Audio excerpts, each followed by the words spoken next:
欢迎你收看今天文茜的世界财经周报。我们刚刚看到 NVIDIA 的股价大涨10%多，主要的很大的原因是对于人工智慧 ChatGPT 所结合的现在的服务业，或者所结合的很多知识领域的工作相关的一个期待。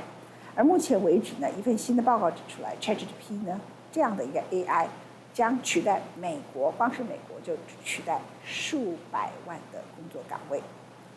当然，它也让某些很可能比较高阶的白领，他的工作更加的人性化。所以他这一次很可能淘汰的不是蓝领工作者，也就这个世界永远需要蓝领工作者，只是他们的薪资会很低。但是如果你是一个白领的，比如说你是在律师事务所，你在会计事务所，你在媒体，你在一些重要的知识领域里头工作，你的能力只有搜集资料的话，那 ChatGPT 可以代替。ChatGPT 并不是一个主动自己会去给你资料的人，但你要懂得问问题。所以你不能问问题的人，只懂得收集资料，而且收集的不是关键资料的人，他当然就会被 ChatGPT 所淘汰。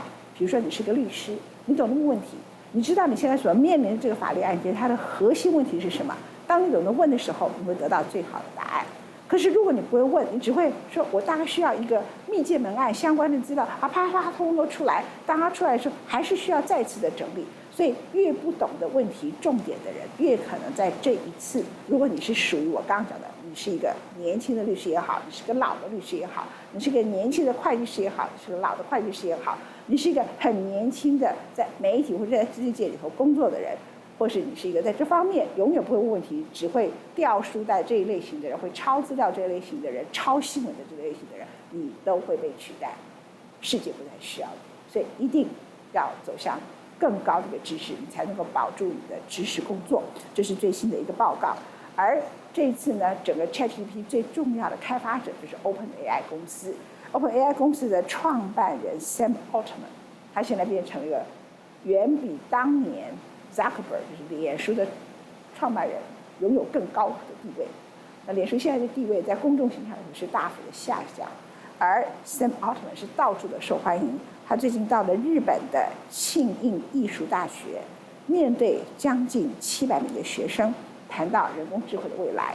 由于 OpenAI 是他写出来的，他当然谈的比较不是我刚才所说的比较负面的事情，他谈的是他可以为人类创造什么，可以做到什么。他特别提到对穷人他是好，对知识界是有问题，但是你必须努力，他会破坏一些工作，但你一旦努力，他也会創造一些工作。让我们来听一下 Sam Altman 的演说。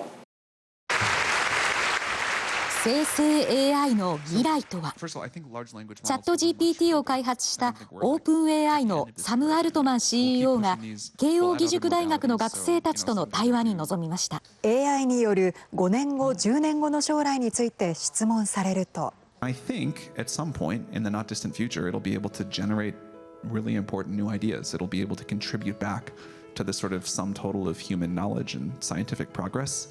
First of all, I think large language models will go much further. I don't think we're like at the end of this paradigm yet. We'll keep pushing these. We'll add other modalities. So, someday they'll do video, audio, images, text all together, and they'll get like much smarter over time. But the next paradigm that will come after that, I touched on this earlier, but I'm super excited, so I'd love to expand on it, is when these models can not only sort of mimic what humans would do and put together existing ideas in new ways and do everything people like GPT-4 for, but really help generate fundamental new ideas. And so I think what's next for us, in addition to continuing to push on the GPT paradigm, is figuring out how we go beyond that and how we get these models to go discover new knowledge, cure diseases, figure out how to address the environmental crisis, solve all of physics, whatever you can imagine there.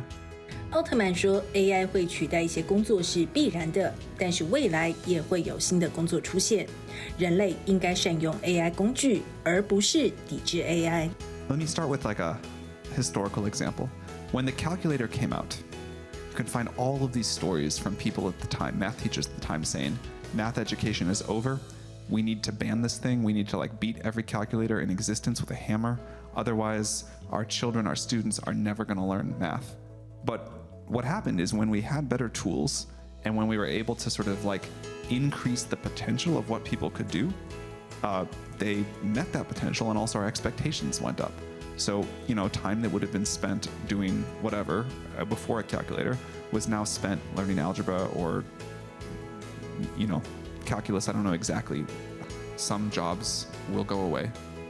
I hope everyone will live a much better life. I think that can simultaneously be true. But I don't think it's going to quite have the employment impact people expect. Yeah, I mean, like maybe, the jobs of the future are like unimaginable today, and, we look at them and say, well, that's not real work. They're just like going to like explore that new galaxy for fun.